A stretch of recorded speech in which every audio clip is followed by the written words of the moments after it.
you should be seeing a funky editor with some circuit and gates and stuff like that. And what I love about this is that I can actually, I do have annotation tools in here as well. Let me just quickly check. Yeah, that's perfect. Because that's kind of really close to what I do as well when I do the videos.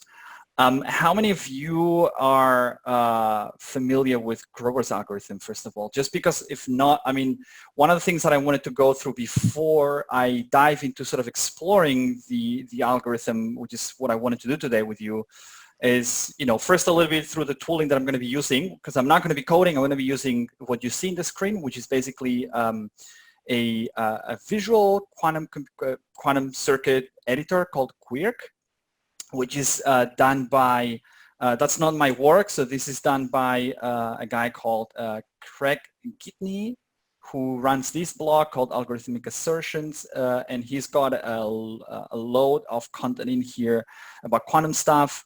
A disclaimer from his side, he's actually joined the Google quantum team, but the tool still remains independent. So this is something that's in GitHub as well available, can be forked, it's open source.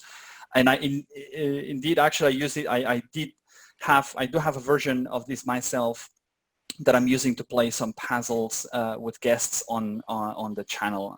But yeah, don't want to talk too much about this. Is everyone more or less familiar with the concept of Grover's algorithm? If you are comfortable with it, go ahead, give me a thumbs up reaction.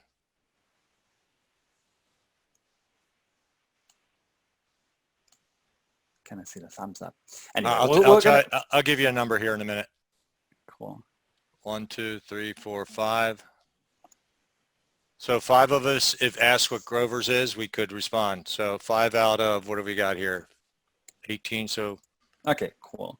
We'll build 1/3. We'll kind of, it's a basic idea.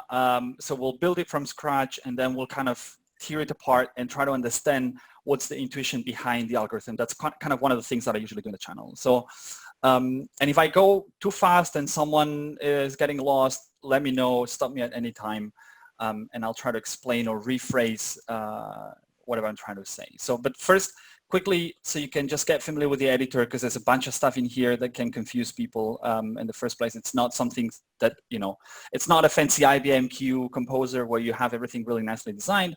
So, but it kind of, the look and feel is what you're going to see for the next hour or so. So you've got the editor in here. So you have always 2 qubits, but you can drag and drop gates, and you can add qubits as you go. And what you can see is that what the editor is doing, that we'll be talking about this in this session, is that it's got some measurement or some displays at the end here. The first displays are change displays, so they show you whether whether this qubit is on or off, or also with which probability, right? So they assume the qubit has been measured, and if I, for example, use a Hadamard gate, which you might be familiar with, you know that you get into superposition, and so you kind of have a 50-50 chance of getting a 1 or a 0. So this little square here is showing you 50%. So that's what it says. You've got a little block sphere as well to kind of tell you in which point in the block sphere you are, and you've got a bigger amplitude display that lets you take a look at the system as a whole, which is a key element when it comes to understanding Grover's algorithm. So there's there's different ways you can take a look at a circuit like this. You can take a look at the individual qubits and their probabilities, but you can also take a look at the system as a whole and see, okay, so this is the amplitude of, or this is the probability of the state 0, 0, the probability of the state 1, 0, 1. You can see they're empty. And what those little circles mean is, so you can see the square is half full. So it means it's got 50% of measuring 1, 0 if we measure the whole system. And this little bar you see here, it's a phase indicator. So it's telling us the phase is 0 degrees. You will see that if I have 1 qubit and I apply a Z gate, which if you're a bit familiar with what this combination of gates does, is it flips the relative phase of the one component to 180 degrees. And you can see this here and in the square that represents 0, 1. Now this is a bit different, difficult to read sometimes, because it's not like you don't have a bar plot. That's what you typically see in some circuit editors with all the different output possibilities. You have this little guideline here, this little hint that tells you this is for the state 0, 1. And as you can see in this information, in this dialog box that pops up, there's a phase of minus 180 degrees. And what's great about Quirk is that you can place those displays in between your circuits. So you can kind of inspect the circuit as you go. It's something that obviously you can only do because it's a simulator, so you cannot really do this in a real quantum computer, but it's going to help us understand what's going on inside the different steps of the algorithm. I really highly recommend that if you're interested in quantum computing and quantum programming, you play with this. It seems a bit overwhelming at the beginning, but it's a great tool for learning, because it also has spinning gates, which is a non-standard type of gate. So what this does is it simulates the evolution of the gate with time. So it allows you to understand, okay, so if I apply a Hadamard gate in here and I apply a spinning Z gate, it spins through time. You can see how the block sphere moves. So it's that's not what you can do with a quantum computer, obviously, but it's just a learning tool that tells you, okay, so this is the effect of this gate in time. And then it has a bunch of built-in things in here that we won't be touching, but it has like built-in Fourier transform gates. It has modular arithmetic that you can use to build a small version of Shor's algorithm. So I highly recommend this as well. You guys play with this. If I refresh the page, so this is the way this looks like when it starts, and you can actually take a look, and it even has some example, circuits that you can take a look, and for example, take a look at quantum teleportation. So here, the editor is using some dynamic gates to show you how the message is going from this qubit to this qubit. So you can see the block sphere rotating the same way. But that's just so you know a little bit about the tool. You can make a lot of fancy stuff with this, but we won't be getting really crazy with this today. So far, all good. Let me clear this all. Good. So let's first talk about Grover's algorithm a little bit. Grover's algorithm is a search algorithm, or that's at least the way that is most commonly introduced in the literature out there, in books and on the internet. The idea of Grover's algorithm is that you start with a superposition. We'll just stay at 2 qubits, and basically those are the 4 elements that your superposition can represent: the 0, 0, 0, 1, 1, 0, and 1, 1. And the algorithm is supposed to help you search that one particular element that you're looking for in a way that is, it's not exponentially faster than with a classical computer. It's, I think, something around the, I don't know if it was quadratically faster or something like that. I'm not really up to date with the terminology there and with the actual performance, but it's not one of those wow improvements, but it's definitely something that works faster than in a classical computer. Now, what the algorithm does, we'll build it quickly. It's built basically, it's got 2 main components. One component is what a lot of people call the oracle. I find it a bit misleading, but the idea is the oracle is the box in the algorithm that helps you flag, so to say, the item that you want to look for, right? So we're going to build a really basic box right now. Let's say that, let's assume we want to find the element 0, 1. So this box, and I'm going to just build it right away without explaining what I'm exactly doing, because we'll dive into this in a second. So we'll basically, or let's do 1, 0, because it's easier to implement. So this is just this is how the oracle looks like. And then the second box that is the part of the algorithm is what's called the amplitude amplification. So now that we have the element that we want to find flagged, and you see that the flagging is happened at the phase level, right? So you see all the elements have a phase of 0 degrees, and this element has a phase of 180 degrees. So the next part of the algorithm is what is basically amplifying the amplitude of this element, right? So we're going to go ahead and build it. So does something like this, right? So it's got a layer of watermarks, then control nodes, and this here. And with grid, you can also, I think I can also copy a whole column. Yeah, so you can see at the end of the algorithm that what you get is if you measure the circuit, you're 100% of the times are going to actually find the element that you're looking for. And I know that this seems a bit stupid because, as I said, this is the, so this, let's see if I can draw. So this part here is the oracle, or is the flagging part, and this part that follows this whole block in here is the amplitude amplification, right? So, but obviously you saw that what this element is doing is actually, you know, I'm assuming, or it assumes I know what I'm looking for, right? So if I know what I'm looking for, what's the point of the whole story?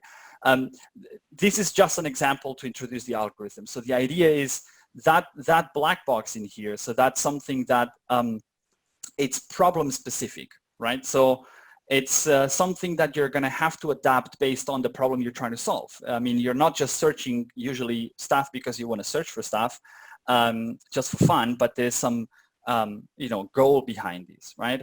And I'm going to see if I can give you an example of these. There's one common usage of this algorithm is to find solutions in a brute force way, so to say, right? So in combinatorial problems where you have to try a lot of different combinations of things, you can use Grover's algorithm to find a solution. For example, the graph, how's it called?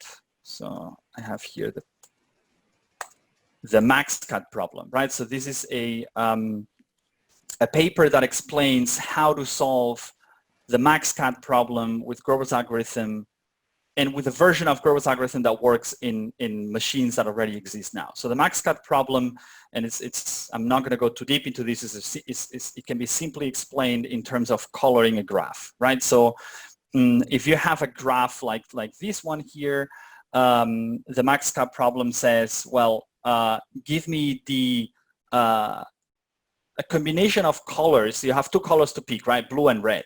So give me a combination of colors that basically cuts through the most amount of edges, and I'll explain that in a second. Let's make a simpler graph. Let's assume that we have a graph that looks like this, right? So it's like a star, right?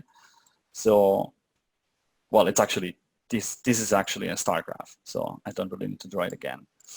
So here you have, it's almost a star graph. Okay, it's not, so we can forget about this one. So you have this graph in here, right? So obviously the solution to this problem is if I paint this element, this node red, and then I paint the other nodes blue, right? So this is the best solution to the problem because there are exactly 3 edges that have different colors at each end of the edge. So that's the goal of the problem, is to find a coloring composition that maximizes the amount of edges that have 2 different colors at each side. And, you know, as you can imagine, if the graph grows and grows and it's not that simple, that becomes really complex. And one way to approach this problem is, well, why not take a look at all the possible combinations of colors and just, you know, brute force the problem and look for this. But obviously, if the graph grows and grows, the possible combinations of zeros and ones, if you think that the blue is a 0 and the red is a 1, for example, if we encode it this way, you know, and I say, look, my graph is going to be basically a string of zeros and ones based on what node I color with each color. Well, the number of possibilities is going to grow exponentially, and so it becomes quickly intractable. The idea of Grover's algorithm is, you know, you can actually try to solve such problems if you know sort of a smart way to encode this problem into your Oracle function, right? And what this paper proposes here, and I'm really not gonna dive into this more than that, just to show you what are other, by the way, if anyone's asking any questions, on the chat, because I don't know if I have any, I don't know if I have the chat open. Nothing we can't handle. We just got the URL for it. That's all, for the paper. We're good. Yeah, no. But I mean, if anyone has any questions, like in the Zoom, let me just. Oh yeah, okay. Amir. Also, Amir is in here. Hi, Amir. So the idea here is basically that. Let me go back to what I was doing here, right? So yeah. So no, sorry, to the paper here. You could encode the Oracle, so that's kind of a bit the explanation that I gave right now. But you could think of an Oracle that kind of counts the amount of differences and different edges and colors, right? So for example, if you have a I'll go here. So if you have the circuit, I'll clear. I have a bunch of other circuits free here to use, so I don't have to create new ones. So let's assume that we have a so that's node number 1, that's node number 2, node number 3, and we'll keep it like this small, right? So you have 3 nodes. So if you encode each node with a qubit, right? And you say, you know, I'm painting these red, and I'm painting the other ones blue, right? So I can easily say, okay, node number 1 is red. We said red is 1. 2 and 3 are blue, so they are 0, 0. So that is my solution, right? And all the possible combinations of colors are really 8 because you have 3 qubits.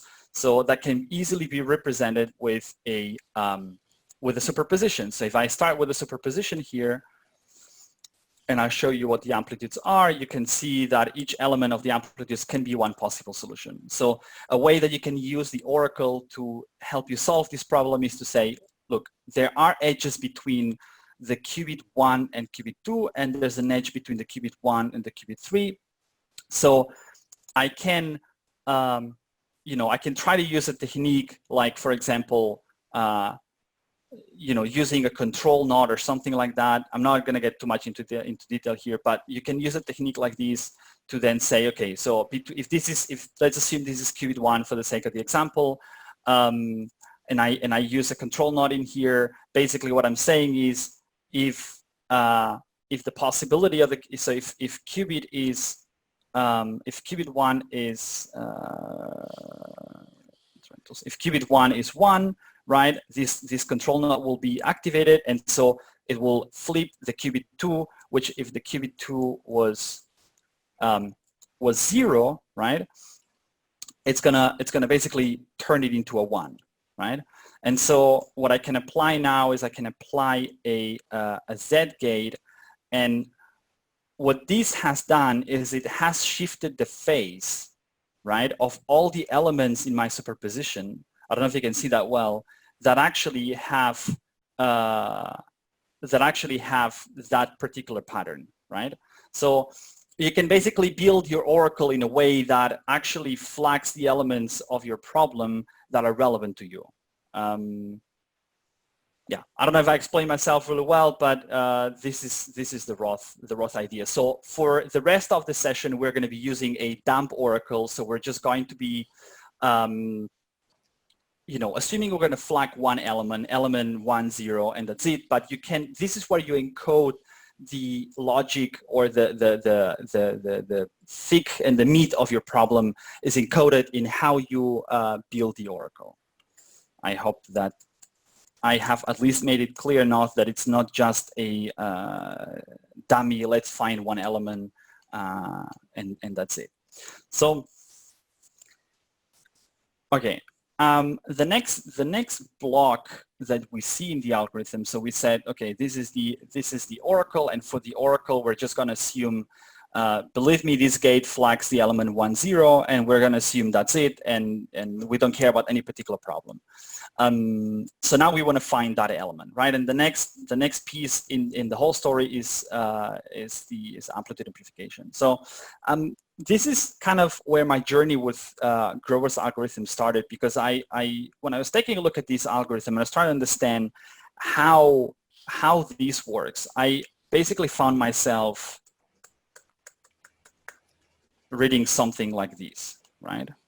Which it's not necessarily bad, but it was for me a bit of a sort of a shock. I was not kind of ready to now go one level, up in mathematical terms, and kind of try to understand, okay, if we represent our state as a vector, and then we do, the oracle is kind of shifting the vector a little bit, downwards, and then we apply a mirroring operation, which kind of, it was a really mathematical explanation that is really interesting and actually nice to go through, but it didn't really come across as, it didn't really resonate with me, right? As in, like, as someone who is a bit more coming from a pure programming sort of more the kind of script kiddie kind of person that just Googling pieces of code here and there and gluing things together, I was like, how could I how could I have come up with something like that? What's the sense in this? Is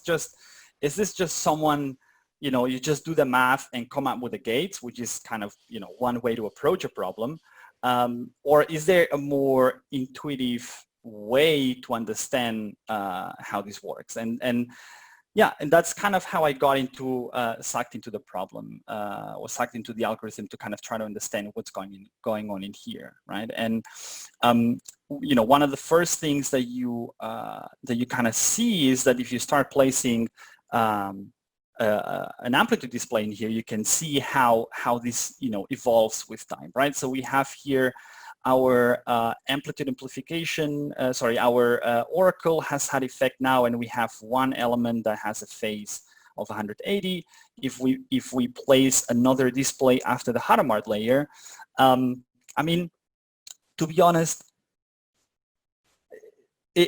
already at that point, it's a bit confusing, right? We don't really understand, or I'm not really like good at finding a pattern here in terms of, yeah, it's shifted something, but if my oracle does something else, like flagging this element, it's going to do something else.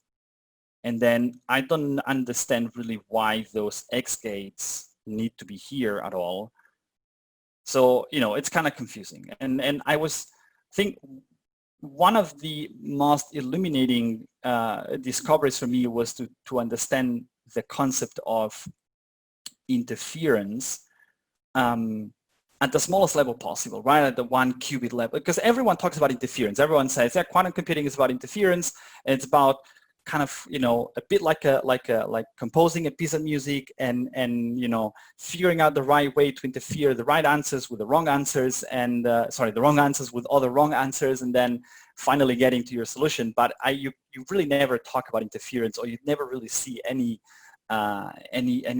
in practice about interference. And for those who might be thinking, what am I talking about? So that qubits, or a quantum state is kind of represented with something that is, it's a bit of an equation of a wave in the sense that you have amplitudes and phases, right? And you can think of, in a really naive way, that you have your state 0, right? And that this is a wave. I'm just going to draw a wave, which I hope that's not going to be horrifically bad in here. But imagine this is a wave, right? And so what interference is that if I would have magically another 0 coming into this picture, which has another wave that is perfectly in phase with this one, right? This means the peaks are aligned and the valleys are aligned. So these two waves interfere constructively. That's one way to talk about this. They interfere constructively, and they just, when you put them together, they just become bigger, right? So I don't know how to draw it here, but the peaks are bigger and the valleys are deeper, and so on and so forth, right? Now, if you, yeah, exactly. So what happens though if this wave in here, instead of being completely in phase, is a little bit out of phase? Maybe not a little bit, but it's, what happens if the peaks of one wave comes in really nicely? So if we assume that the Hadamard gate applied to a state that is composed of a 0 wave and a 1 wave, right? This is the same as this gate being applied to this state plus this gate being applied to this state, right? So you basically have a Hadamard applied to 0 and a Hadamard applied to 1. And we know what those elements are, right? So we know that that this part will basically unpack into a 0 plus 1 state, and that this part will unpack into a 0 minus 1 state. And now this is where you see interference, right? This is where you see that 0 and the, with the 0 and the 1s, right? It's just 2, right? Screen sharing, yeah, exactly. So that's kind of the same, right? So if we follow this idea, then, you could just think of, okay, so if I follow up the example, all I need to do is I need to minus this entire box in here, right? So this is a plus, would be a minus, this is a plus and will be a minus, this minus turns into a plus, and this minus turns into a plus, right? Now, something really interesting just happened, because if you now apply the interference rules, right, you will realize that this very action of the oracle has broken these beautiful balance that we talked about. Now the elements 0, 1 and 1, 0 and 1, 1, sorry for the typo here, they are not canceling anymore, right? Because they're not perfectly balanced. The 0, 1, right? The zeros kind of stay the same, because there's a plus, there's a plus, there's a plus, and there's just a minus, right? So overall we stay with plus, right? With plus 0, 0. But with the other elements which were disappearing, they don't disappear anymore. So the 0, 1, it's a plus in here, it's a minus in here, so they cancel out. But it's another minus in here, and it's another minus in here. So actually we end up staying with a minus 0, 1. And we can do the same with the other ones. 1, 0, it's positive. 1, 0, it's positive. 1, 0, it's positive. So there's an overbalance on the positive side of things, so that stays positive. And with a 1, 1, the same thing happens, right? So 1, 1 is positive, 1, 1 is negative, they cancel out. 1, 1 is positive, 1, 1 is positive. We end up with a positive balance. So what does this look like? So now it's not a 0 anymore. It's not like the 0, 0 anymore. Those things haven't canceled out. And these looks awfully similar to this here, right? I don't know if you can see that, but the signs are the same with the exception of the 0, 0, right?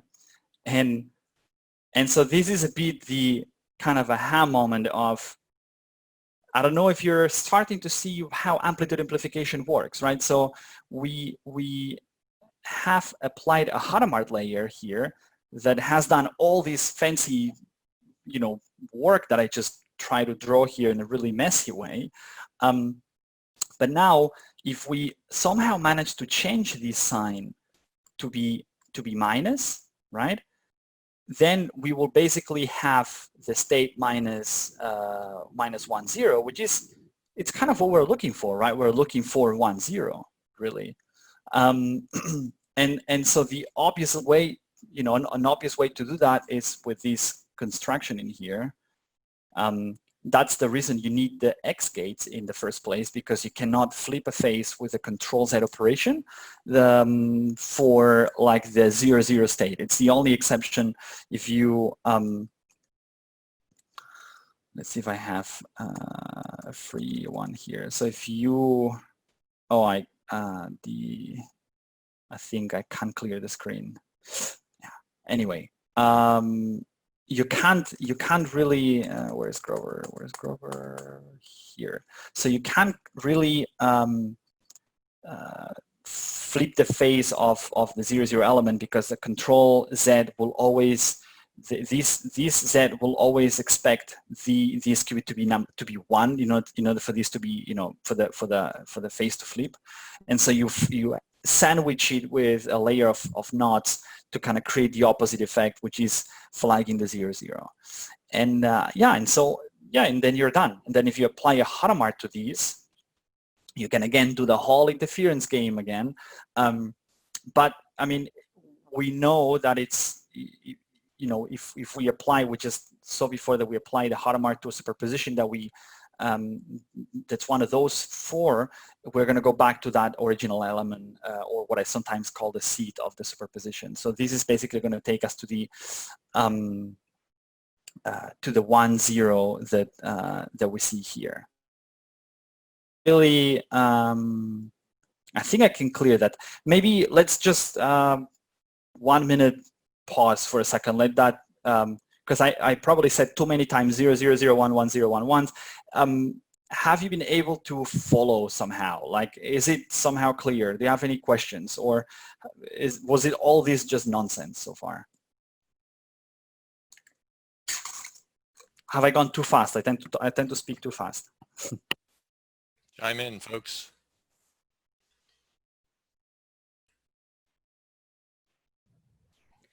Yeah, that was good. Happy for you to keep going. Hello, question. If the result of applying Hammergate is so predictable, what is the difference between traditional computing? So the difference is that once you scale the number of qubits, this becomes untractable by a real computer, by a classical computer. So here, for 2 qubits, with two qubits, we are able to operate in a space where we have 4 possibilities, right? Now, think about 30 qubits, like 100 qubits or something like that. That really quickly, like 100 qubits is totally thinkable. Like Google has the Sycamore, I think it's pronounced Sycamore, has about 72, is it 72 qubits? And that's already, like, the closer to get to 100 qubits, these allows you to process an amount of the process. Maybe I want to be careful here, but this allows you to operate in a space that basically has more data than the amount of atoms in the universe. I mean, this is just the sort of the bizarre thing about this, is that your quantum computer scales linearly in terms of qubits, but exponentially in terms of the data that you can process. So if you think about the problem I talked before, the max cut problem, if you have a graph that has 100 nodes, which is not such a big graph. I mean, it's 100 nodes, right? But the problem is intractable by a classical computer, because you can't just go through all the 2 to the power of like 100 different combinations of zeros and ones that you could have. So that's the difference, right? Now we are playing here with just 2 qubits because it's kind of, it fits in a screen, right? And I can paint all these zeros and ones in here, and it looks kind of more or less nice. I don't know if that's answered your question. Thank you, it does. Then the next question is that if the result is deterministic, even though the result is numerous, then what is the use of that? So the fact that the result is deterministic in here is just a coincidence, because it's a really small, it's 2 qubits. With 2 qubits to get a deterministic result. If we will scale that example to 3 and 4 qubits, and you will see that you don't get a deterministic result. So you basically have to sample a lot, and then you get a probability distribution, and you kind of hope that, so basically the element that has the higher probability is your solution, right, with high probability. And that becomes even more, if you try to apply Grover's algorithm to a problem that has more than one element that you want to find, not just one element, you can also do it. We'll take a look at this.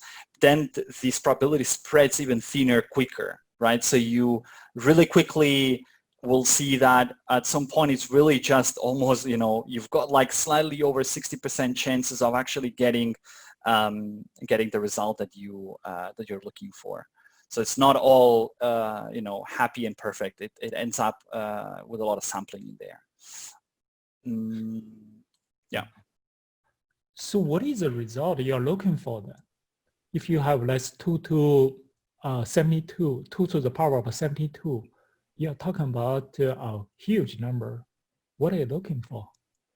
I mean, that's the kind of, the algorithm doesn't tell you what you're looking for. It's the problem so this is just a tool to solve a problem, right? So I can only give you an abstract kind of problem with a max cat, right? Let's say that for whatever reason, your chemistry problem can be reduced into mathematically into a search of a solution for the max cat problem. So there you go, right? I mean, there you have a utility in terms of what you're searching. So you have a this is not like, the problem with this algorithm is that people use the term search. It's not to be confused, with searching in a database or something like that. It's not like a query in Google, you're searching for something. It's about searching, in this specific example, searching for a solution within all your set of possible solutions. But that's just one application. I guess there are many other tricky ways or funky ways you can use the algorithm. So at the end of the day, this is just a way to amplify an amplitude inside your set of possibilities. And this is, it's used sometimes in other algorithms to exactly, just the amplitude amplification trick. It's kind of a primitive to build other quantum algorithms later on. If part of your algorithm is that you need a certain amplitude to get amplified, then you can apply that box to do that black box to do that. But at the end of the day, we'll kind of come down to whatever real world problem you're looking for. And that's something that I can't really, I mean, I haven't explored enough to give you more examples of problems, but it's definitely something that, I mean, we can do a quick Google search later if you want as well. That's also fun sometimes. What problems can you solve with Grover? Okay. All right. Thank you very much. This is really helpful. Yeah, you're welcome. So let's now jump into what happens when we make the algorithm bigger, right? So when we are now scaling the algorithm, right? Well, and by the way, one thing that not a lot of people realize, and that's actually really funny, is that the same reason I just talked about the fact that I can undo this, yeah. So I talked about this particular correction in here, right? That you have to make a correction to that 0, 0 state. Now, guess what happens if my initial state here is like 1, 1. So as you can see, the algorithm actually doesn't work anymore, right? And it's a bit funny because I never said about, I never mentioned about the initial state being something relevant at all for the algorithm. But that, like, I'm not finding the element that I want to find. I find the 0, 0. And so this is a key element to Grover's algorithm or to amplitude amplification, is that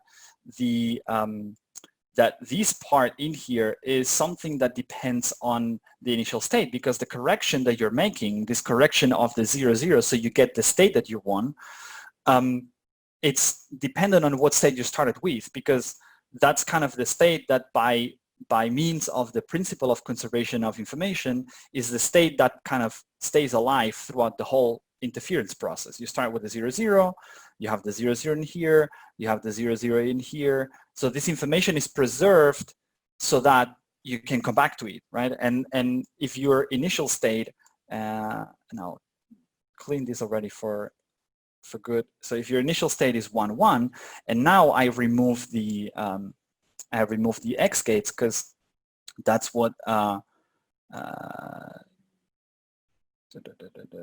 yeah, and sorry, that's the original. I think I changed the oracle. So if I remove the X gates in here, and now I just, my amplitude amplification just becomes these 3 layers in here.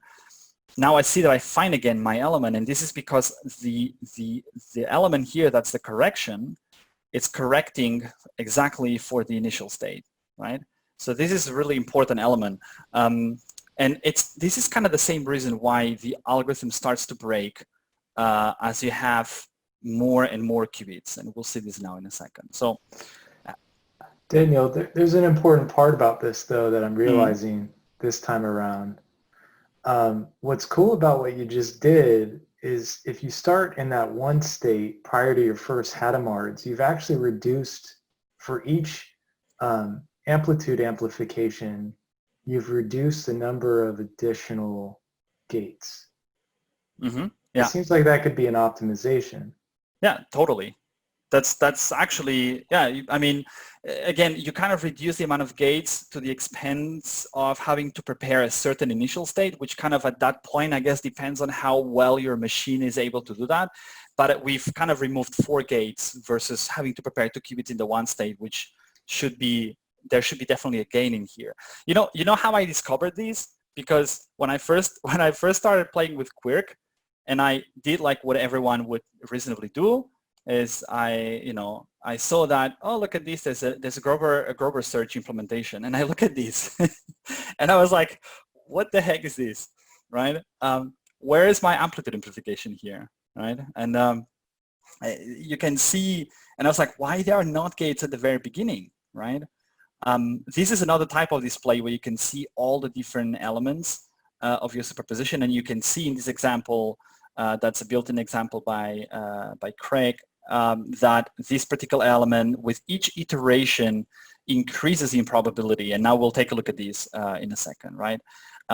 But essentially what Craig is doing is using a non-standard control here that is an x-axis control. This x-axis control is the same as doing a Hadamard, a classical control, a normal control, and another Hadamard. So you're sandwiching these. And so he's kind of, from that perspective, saving 2 more gates. If you're able to tune your quantum computer the same way you can do it with the IBM Ambrock, for example, to you can fine-tune the pulses to implement your own versions of gates. If you could somehow tune the machine to natively implement this operation, then yeah, you're saving on depth, right? And on the depth of the circuit, and so that makes it even more friendly for existing machines that are become useless really quickly. So that's a good point. Yeah, thank you. Good. That's what you meant, right? Yeah, and it was neat to see that Craig also did that. He initialized to all ones.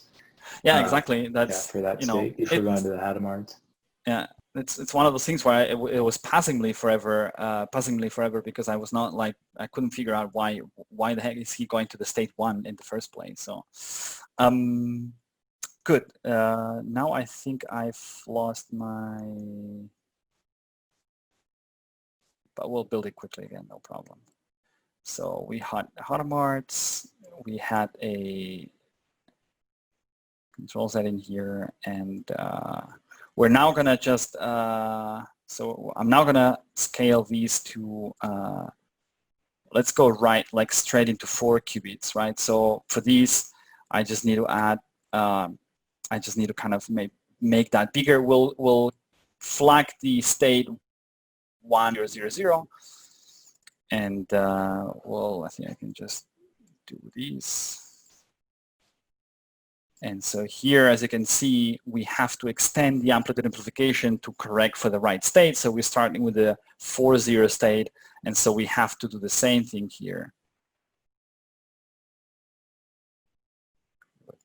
And here we go. So now we can see that the state is like, you just have about 47% chances of actually hitting the right state that you're looking for, and so you have to sample many times to then kind of come up with the fact that this is the solution. As I said, if you want your oracle to flag more elements, you can also do so. So now let's do, for example, the 1001, right? So now we have at the end of the algorithm, and let me see if I can paint that. So this is the oracle, and this is amplitude amplification here. So you have now 2 elements. Of course, the probability is been reduced to now 39%, and so the more elements you have, the more the less probability that you're getting. But you kind of think about, well, until like what's the limit, right? At some point, this kind of has to break. And actually, another question that you would naturally think about is, how can I, like, is it possible to increase these probabilities even more if I repeat the same process again? And the answer is that yes, indeed. So if you and now I'm going to create, I'm going to make 2 custom gates, right? So I'm going to make one custom gate that I'm going to call the oracle, and this is going to be, so with Craig, you can select the like a portion of your circuit and make a custom gate that pops out here. So I don't have to, and this will be called Amplitude Amplification. So I don't have to kind of, do the whole thing over and over again. And now I can just say, okay, so if I flag the same 2 elements again, now you can see that the phases have changed in respect to everything else. And I use Amplitude Amplification. Now we went from 39 to 47%. So we've increased that. And so you can keep going, and at some point, this is just going to break. I mean, it breaks already now. So you can see that with this extra iteration, we've just reduced the probability. And so you might ask kind of, why, right? Why this happens. And if you think about the explanation, the mathematical or the geometrical interpretation that I briefly talked about in the beginning, what you will usually find is that you basically, if this is your desired target state where you have found your element with maximum probability, what you just did now with adding an extra iteration of the algorithm is you've passed by the actual solution, and you kind of gone to another state that is not optimal anymore. So you've rotated too much, which was never somehow appealing to me either, but it mathematically makes sense. But the way you can think about this in terms of interference and everything that we've just done so far is the fact that you can take a look at what happens to the amplitudes after each iteration, right? So here we've done with the first iteration, and pay attention that the superposition we have, it's really similar to the superposition that we have right before starting. The only difference is that the amplitudes of these elements are higher, right? But the phases are the same, and I'm saying the same. I know they are all flipped 180 degrees, but remember that what really matters is how are they flipped in relation to the initial state. So if the initial state 0, 0, 0 is flipped 180 degrees and everything else is flipped 180 degrees, I can just as well remove that minus and it's the same, right? Physically speaking, that superposition or that set of phases is the same as this set of phases because they're all pointing at the same direction. So you kind of, this is a playground for the same trick for the same interference trick to happen again. Now, because these elements already have higher amplitude, if we were to now expand again the whole interference chain of events, we will see that they will just be accumulating more and more amplitude because of the trick that we talked about. But what happens right before it breaks, right? So we said this iteration already breaks, right? So you see that at the end of the last iteration, the one that still works, this is not anymore the case. The phases here are not anymore all pointing at the same direction, right? So you should intuitively kind of know or suspect that this is the next iteration you're going to do is not going to work well because you don't have, because your amplitude amplification corrects for the seed of that superposition for 0, 0, 0, 0. And here, this is a superposition that is not the one from 0, 0, 0, 0. So your amplitude amplification is not going to work. One thing that I haven't explored yet that I want to do in a future video is, can you at this point in time change your amplitude amplification so that it corrects for the right state and you give it another twist, right? my guess tells me that you really can't do that. But it's something worth exploring. But I wouldn't even know where to start, because if I just take a look at the different set of phases in here, like I would have to think, okay, so which is the seed? The seed of the superposition is non-trivial. It's probably actually another superposition. And so how do you conceptually or intuitively, how do you think about flipping the face of a superposition? So it's a bit awkward, and I'm not really sure whether you can pull that, you can stretch that more than these, but that's kind of the maximum where you can get at. And so yeah, so this is basically what happens when you scale, right? And you can see the amount of the number of elements is also growing exponentially with the number of qubits, right? So actually, I don't want to break that, but I think it only supports 16 qubits. Daniel, to do what you said, if you apply the oracle to that state where the phases are going in the other directions, then it looks to me that they're all negative phases on the qubits, on the states that you don't want, except for the two which are the target states. So if you apply the oracle to that, it's going to apply a minus sign to those two, and then they'll all be pointing in the same direction. Yeah, that's good. You're right. Let's see what happens. I haven't thought about this way. Of course. So give me a second. If I apply the oracle here, right now they're all pointing at the same direction. Look at this. Interesting. So we've gone, okay, so what has happened is it's probably, okay, so what probably happens is, which is what's unavoidable, I guess, is that this is the maximum amount they can accumulate. It's almost 50%, right? And so when you do the next iteration, you still see decrease, but it's a smaller decrease than we see before. So you've mitigated a bit the decline of probability, which is not bad. Actually, that's interesting. The trick is, okay, because basically the idea is those two numbers are so big already that when you do this plus minus thing where you cancel out stuff, then they just, I guess you would kind of cancel out in the wrong direction, right? I guess. But it's a good, okay, I'll definitely explore that. Well, so if you think about it in the way that I think you don't like, so as in the geometrical viewpoint, then every time you apply the Grover operator, or in other words, a combination of the O and the AA. I know where you're going. It goes a little bit backwards. It rotates by a certain amount. And so when you come to your best answer, so as in the one you've got there, that's when you've rotated closest to the perfect answer. And then if you rotate again, then you go past that, and so you start going negative again. Yeah. So you can't easily improve on the answer you've got there. Yeah, nice. I actually, one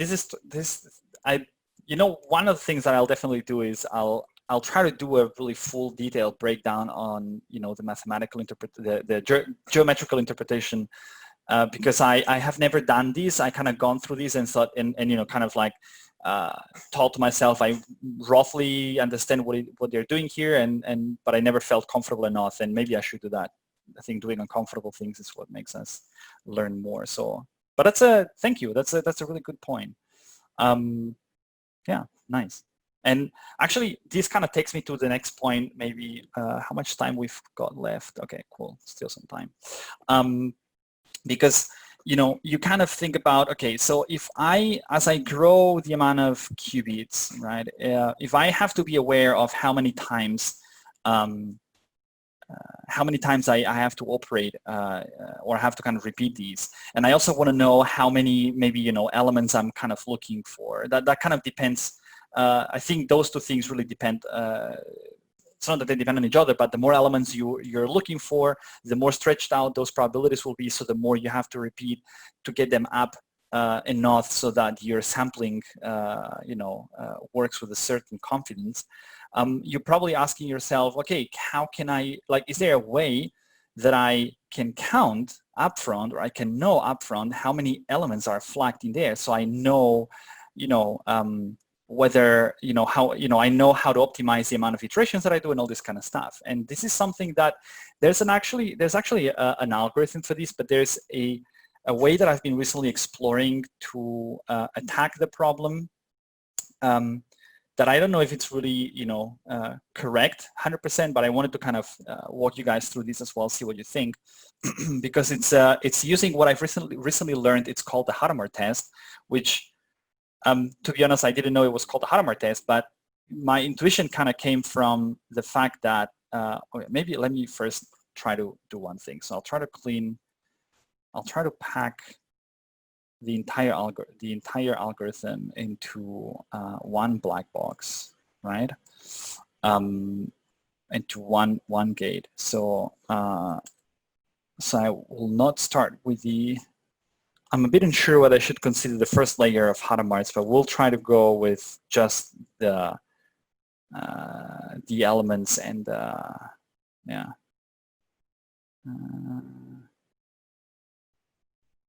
Exactly. So I'll call these Grover with 2 elements, and because I'm one of the things that I let me see if I can follow. Let's add another element. Let's say let's remove one of the elements. So let's go back to these, and now I will create another gate with just 1 element. So that should be Grover with 1 flagged element. And we can even do one with like a, with 3 elements in there. So we'll just randomly pick 3 elements,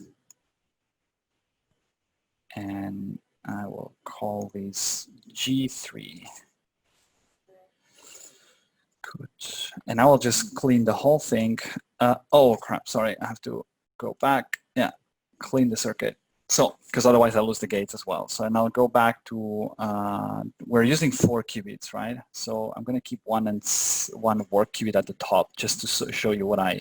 So intuitively, what I was thinking about is that how can I? So I'm going to try to draw a bar diagram of like my superposition, and let's imagine that this is the probability of finding one of the elements that I want to find.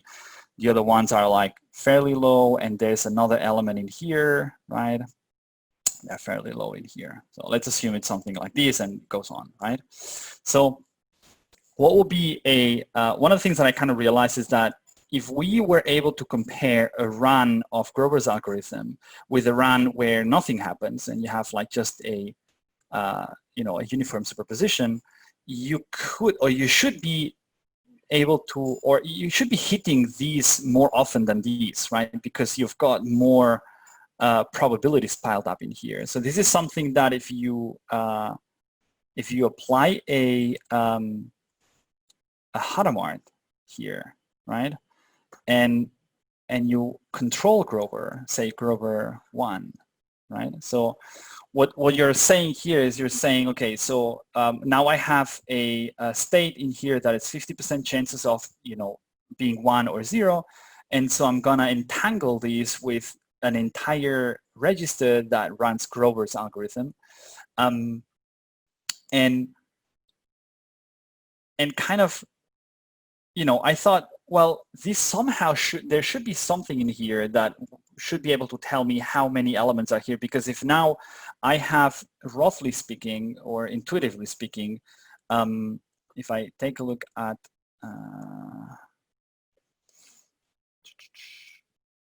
chance display, right? As I kind of said, you have a, if you can think of splitting these whole bar plot here in 2, right? And you should be able to have like for all. I think I should use. I think it's better if I use these as ancilla qubit, because then I get the leftmost qubit as being 0 or 1. Yeah, and basically, it should be hitting more often on the one side of things. So if I take a look, let me see.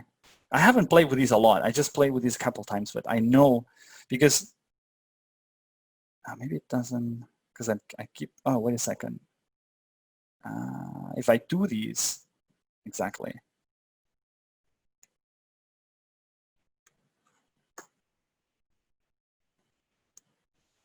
So I believe there's a correlation between this number and the number of elements that Grover's algorithm is actually flagging. And maybe I did this wrong, that I just ran one iteration, and I should kind of have packed it with more iterations in there. But if you control now with 3, it's kind of going down a little bit, right? So this is there's a funkier way to do this. There's with a full phase. So if there's an algorithm called quantum counting, I think that's the way it's called, quantum counting. And I think in the Qiskit textbook there's a really good explanation about this. That is basically kind of the idea that if you are able to figure out the global phase that Grover's algorithm that your black box has or is applying to your qubits, you're able to infer the angle somehow, the angle in which you're rotating. So you kind of, with these, you can come back to how many elements you have, your oracle is flagging. But I kind of feel like there's a simpler or a cheaper way to do that, this way. Well, Daniel, so you're wanting to get a sense, like are you saying if you didn't know how many elements the oracle was tagging, you want to get a sense of the count? Exactly. So what I think I think if you just take the inverse of that last qubit, sorry, not the inverse. Yeah, I don't know if that would be the inverse, but like 100 minus 81.3. Yeah, the inverse. And then times 2 to the number of qubits minus your auxiliary bit. So that's 2 to the 4th. So it's 16. And then 18% of 16, maybe floor that. Floor that, and that would give you, what is that? 18.8 times 16. That gives you 3. Okay. So I think yeah, that would be the 3 elements. So can you run that with 2? So if we do, so now it's 12%. So 12.5 times 6. Yeah. 12.5% times 16. That gives you 2. Nice. Yeah. Yeah. I mean, it's kind of, intuitively speaking, actually, here's even better, right? Like you can see that you're hitting these more often. And so if you intuitively, what I was thinking is that if I don't do the X, right, like the percentage of times this is on, or the other way around, because now I removed the X. So what I mean is let me see if like this now, okay, the bottom part. So it's definitely, that's why it's not 50%, right? Because it obviously goes here more often. Because if the intuition here is, if you measure a 1, it means Grover's algorithm took place. So it means you're hitting here. If it's 0, it means Grover's algorithm didn't take place, sort of in retrospect. So you're kind of landing on the other side of the wall of your superposition, and so that proportion should tell you something about the number. So, but I haven't, but actually that you just, okay. So you just basically calculated that. So I mean, at the end of the day, this thing here, it's kind of a bit of a 1 qubit phase estimation sort of thing. So it wouldn't be surprising that somehow has a relation, but I kind of find, I don't know, I found surprising, or I'm quite amused by the fact that you can figure out to do it in such a way. And I think I'm curious about how much accurate this is in terms of, like, do we lose accuracy if we're getting like more elements flagged in there or not? It shouldn't be the case, because take a look at quantum counting. I mean, it's a monster algorithm. It's definitely not NISQ friendly. Like, I mean, you have to do phase estimation basically. So you have to apply exponential versions of Grover. Here you have to apply the inverse of the QFT at the end, and then you're getting still these, and you got to post process that to tell you the angle, and then the angle tells you the amount of qubits, the amount of elements that are phased in here. Yeah. So I think that's I mean, it's a hell of a journey with just this little algorithm, to be honest.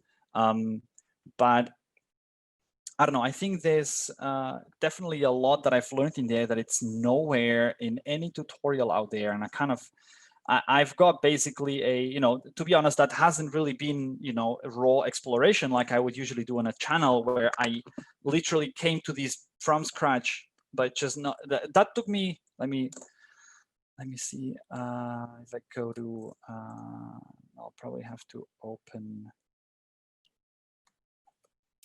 my other, so if I go to Studio, right? Studio or YouTube. Sorry, that's not what I want to open. I want to open the other one where I'm signed up with my, so don't worry, there's nothing secret in my YouTube statistics, but if you go to the Grover's playlist.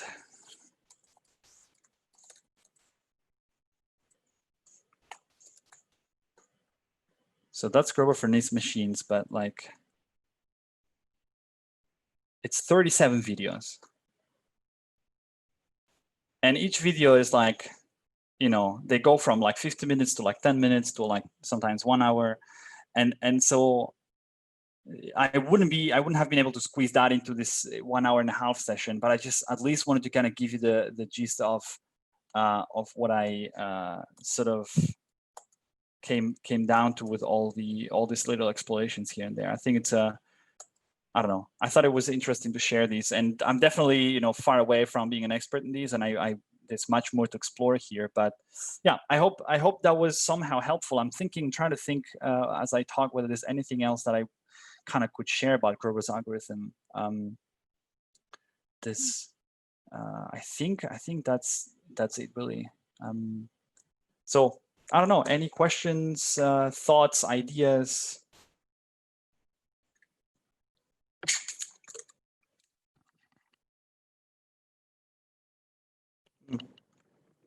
I see a question in the chat. How come the probabilities are not to 1? In which case they didn't add to 1? Was it in was it in the 4 qubits case? They definitely add to 1. It's just that the other ones were really small, so you probably weren't able to see them. If you look at the three green bars here, it's 50, 50, 50 3 times. Oh, those are, you mean these bars here? So those are just because these are the probabilities of each individual qubit measuring 1 or 0. So those are isolated measurements of the qubit. And this is a visualization of the state of the whole system. This is an important, it's a good question. It's an important distinction because when you take a look at a quantum circuit, you have to sometimes jump between looking at it at the qubit level or looking at it from the system level, right? And a great example for these is actually the classic, the traditional example of a Bell state, right? So if I just like the easiest form of entanglement is this one where you see that each qubit has probability of 50% of being measured into 0 or 1, right? But if you take a look at the state of the system, the only 2 possible measurements you're going to get are the 0, 0 or the 1, 1, which kind of means that if let's simulate with a post-selection gate that we measure a 0 here, it instantly tells us that the first qubit is 0, right? So that's why these are just qubit level probabilities of being 0 or 1. Yeah, that makes sense. Thank you. Cool.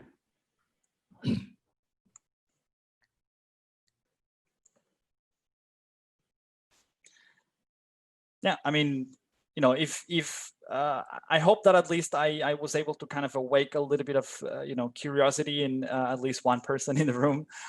So if you kind of enjoyed the chat and I was not too annoying, and you really want to, you know, hear me talk more and more, you know, really happy always to receive new subscribers in the channel, and it's, you know, it's always really really helpful to see that there are people interested in these, and that, you know, you guys are kind of really helping me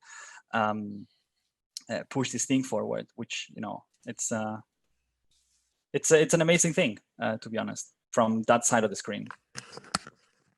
Can you post your channel link to the? Yeah, sure. Oh. Yeah, let me see if I don't know myself. Let me see if I can pull it up for you. yeah. can- Okay, cool. Yeah. Thank you.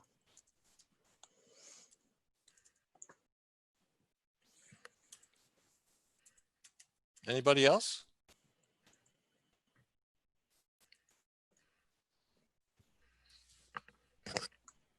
Here it comes. Wait a minute. Do we get an autographed copy of a video or anything? Yeah. There we go. There you go, John. All right, thank you. Yeah, definitely take a look. What do you got? About 200 videos now, something like that? Yeah, a bit more than it's like about 250 or something like that. It's I try to upload like 2 to 3 times a week. I do some of the stuff that it's not always just exploration. So I do shorter videos as well, where I, you know, invite some guests and play some puzzles, and do some stuff that is a bit more lightweight, or for people that are more like, you know, beginning their journey. But I also do a lot of really weird sometimes stuff. I have a bunch of videos on continuous variable quantum computing, which is the weirdest thing that you will ever see, which is a you know, it's a sort of an analog version of, it's not digital like in quantum computing. You have in this quantum computing version, you have zeros and ones and superpositions, but in continuous variable quantum computing, you have it's just the real numbers, right? So you're measuring position and momentum waves, and it's super funky. And so there's a lot of really niche stuff in there as well. So it's definitely not everything for everyone. Yeah, but there's definitely something interesting, I guess. Yeah, I got to say, Daniel, I'm looking at your list here. It's been a while, ever since you know, the pandemic. I really haven't been on your channel that much, and it looks like you've changed your style a little bit recently. Indeed, you're doing interviews and all that. Cool. I mean, it's not. I'm not fully doing interviews. It's more like I'm sending some little puzzles to people that are sort of quantum computing enthusiasts. Because what I want to do is so I call these the turn the qubits off show, so to say, which is the purpose of this is to basically try to get a sneak peek of someone else's way of thinking. So I ask the guests to try to solve a puzzle, which is basically a quirk. It's a reduced version of quirk. So if I go to what is Quantum Daily, I think I'm about to release a list of a bunch of puzzles as well. But there's a if you search for qubits off, you might find a list here. Yeah, so I send the guests puzzles that look like these. So I'm just gonna pick this one, for example, and it's a reduced version of quirk, where you kind of see that you don't have all the other gates. So you have a subset of gates. You have a black box that you don't really know what it's doing, and then you don't have all the other fancy displays. And the goal is to try to turn the qubits off by sort of, you know, thinking through and applying different gates and seeing how they change the probabilities. And so what this gives you is a sort of a sneak peek into someone's way of thinking, which I think that's kind of what the channel stands for as well. It's not about really well scripted interviews. It's more about, hey, just solve these and show us how you think, right? And yeah, I've done 4 or 5 of those videos, and I think they've proven really interesting.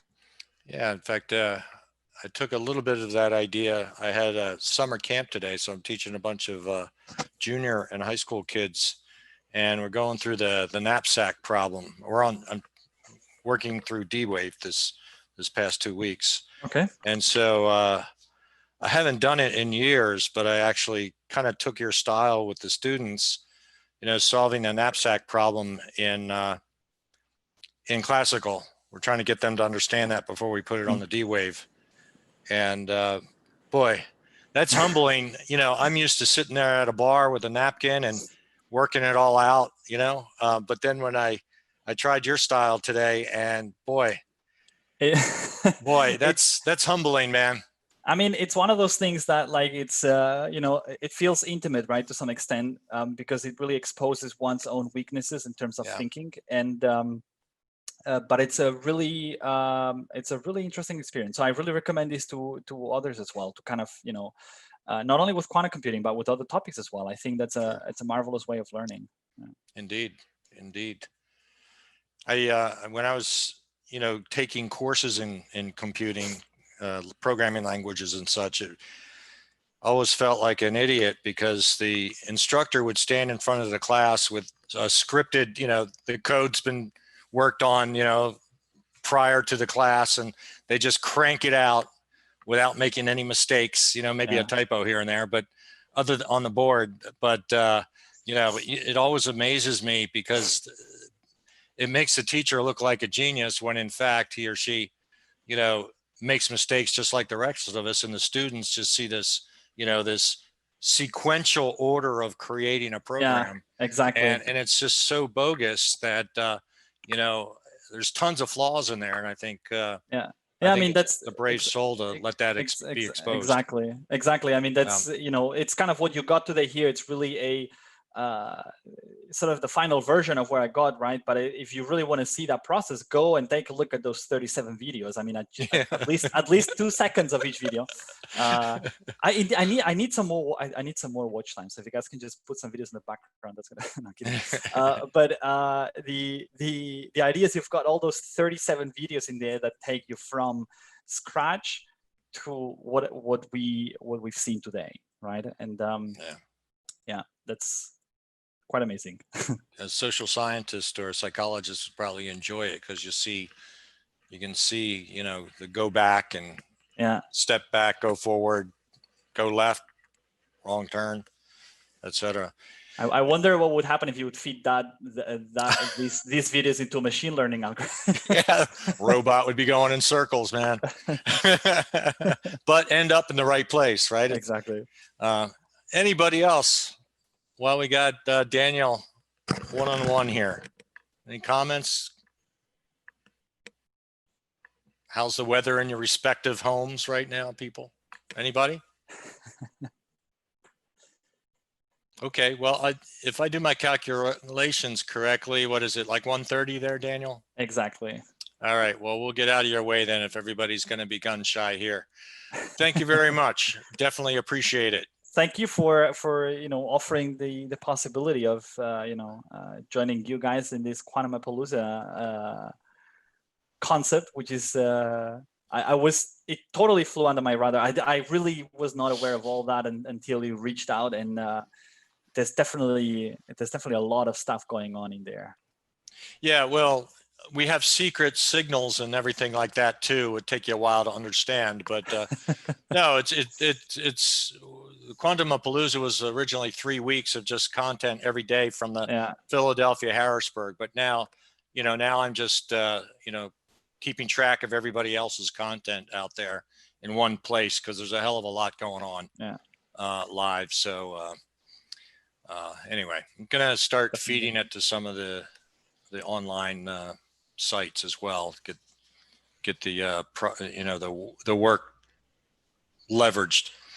But anyway, okay. Well, cool. We got a quiet group here, man. I don't know what's going on. I think it's too much at once, I guess. Yeah, maybe so. Maybe so. All right, really Daniel. Thank you very much. Everybody else, we'll see you next time. And in the next, hey, don't forget, people. There's a conference going on right now, all online. Look at the Quantumapalooza site. All those speakers, it's all morning U.S. time.